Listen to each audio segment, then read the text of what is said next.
Hello guys, welcome back to my channel Piyali ব্লগসে তোমাদের অনেক অনেক ওয়েলকাম জানিয়ে আজকে ছোট্ট একটা ভিডিও নিয়ে শেয়ার করতে চলে আসলাম।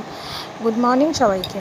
এই যে উঠে গেছি ঘুম থেকে, অনেকক্ষণ আগেই আমি উঠেছি, প্রায় পৌনে ছটার সময়। তো এখন দুষ্টুকে ডাকতে ডাকতে আমি একটু শুয়ে পড়লাম। উঠে দেখি প্রচণ্ড পরিমাণে চোখটা লেগে এসেছিলো, আর এত রোদ মনে হচ্ছে কি দুপুরবেলা। তো দেখো আমি একবার স্নান হয়ে গেছে, ওই যে নাইটি মাইটি আমার মেলে দেওয়া হয়ে গেছে। আর দুষ্টুকে বলছি যে এত আলোর মধ্যে তুই বাথরুমে লাইট জ্বালাচ্ছিস, বলছে আমার লাগে। তো এইটা নিয়ে আমার ওর সাথে ঝগড়া চলছিল। আর ও এখন যাবে, গাটা ধোবে, দিয়ে একটু ব্রেকফাস্ট করবে, করে যাবে পড়তে। যেহেতু এখন সকালে পড়া, আর স্কুল শুরু হয়ে গেলে সকালে পড়া হবে না। তো তোর মর্নিংয়ে স্কুল থাকে তোমরা জানো। তো এই যে ব্রাশ করছে, ব্রাশ করে খেয়ে দিয়ে তারপর যাবে পড়তে। তো এত বদমাইশ, আমাকে বলছে যে বইটা গুছিয়ে দাও, সেই নিয়ে আমাদের সাথে একটু হচ্ছিল। আমি বললাম পারবো না, নিজেটা নিজে গুছিয়ে নিতে শেখো, তুমি এখন বড় হয়ে গেছো, এখন তো নিজে নিজে করতে হবে। আর এদিকে নাইটি দুটো তুলে নি। আর এই যে বই গুছোতে গুছাতে আমি বলছি আমি ভিডিও করছি, ও বলছে আমার ভিডিও করবে না, তুমি আমার বই গুছিয়ে দাওনি, এসব বলছিল। তো যাই হোক, ওকে গুছিয়ে দিয়ে খাইয়ে আমি যাব একটু মার বাড়িতে। মার শরীরটা খুবই খারাপ, তো দেখতে। তো এই যে গুছিয়ে টুচিয়ে ওকে খাইয়ে দাইয়ে পাঠিয়ে দিয়েছি। আর আমি এদিকে মার বাড়িতে গিয়েও ঘুরে চলে এসেছি। আর তারপরে এসে দেখি এই যে এলোমেলো করা হয়েছিল, তাড়াতাড়ি চলে গেছি তো। আর আসার পথে না একটা জুতো নিয়ে আসলাম। আমার জুতোটা বাইরে পরে জুতোটা একটু ছিঁড়ে ছিঁড়ে গেছে। আমি ভাবলাম আগে পুরোপুরি ছেঁড়ার আগে আমি একটা জুতো কিনি। তো এই যে জুতোটা এখন সবাই দেখি এটাই, এই জুতোটার খুব চল, তা আমি এক জোড়া কিনে নিলাম। আর এদিকে হচ্ছে এই যে পড়ার থেকে এসে বই টই যেমন ব্যাগ উল্টে রেখে দিয়েছে, তাও সোজা করে রাখেনি। এখন সব বইগুলো গুছিয়ে রাখবো, রেখে টেকে তারপরে আমি যাব স্নান করতে। ওকে দুষ্টুকে বললাম স্নান করে নিতে, তো করলো না, বললো যে তুমি করো তারপর আমি করব।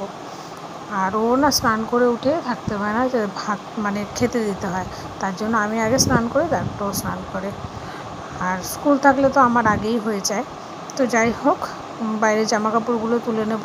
পুরো একদম কি বলবো, রোদে কড়কড়া হয়ে গেছে। বাইরে তো পুরো দিন আমি বেলকনিতেই মেলি। আর এখন না ছাদেও যাই না, ছাদেও গেলেও মনে হয় গরম লাগে।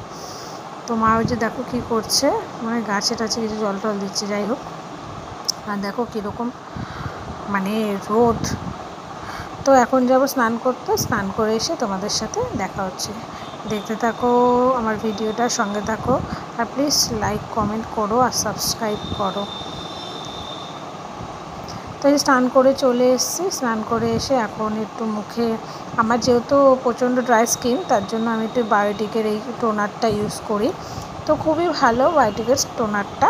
তো এটা একটু ক্রিম বেস, লিকুইডের মতো না। অন্যান্য টোনার যেমন লিকুইড থাকে, স্প্রে টাইপের থাকে, এটা হচ্ছে ক্রিম বেসে আছে। বেশ ভালো, ড্রাই স্কিনের জন্য খুবই ভালো।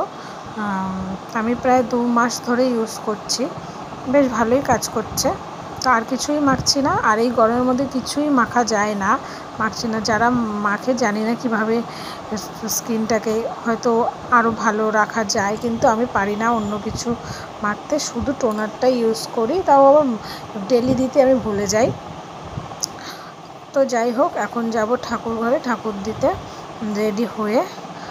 আর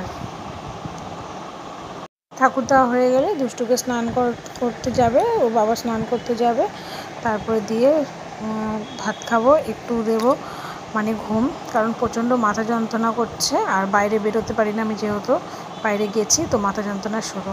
তো যাই হোক, একটু সিঁদুর পরে নেবো, নিয়ে এখন যাব পুজো দিতে। তো টাটা বাই বাই। আজকের ব্লগটা কেমন লাগলো জানিও কমেন্ট করে।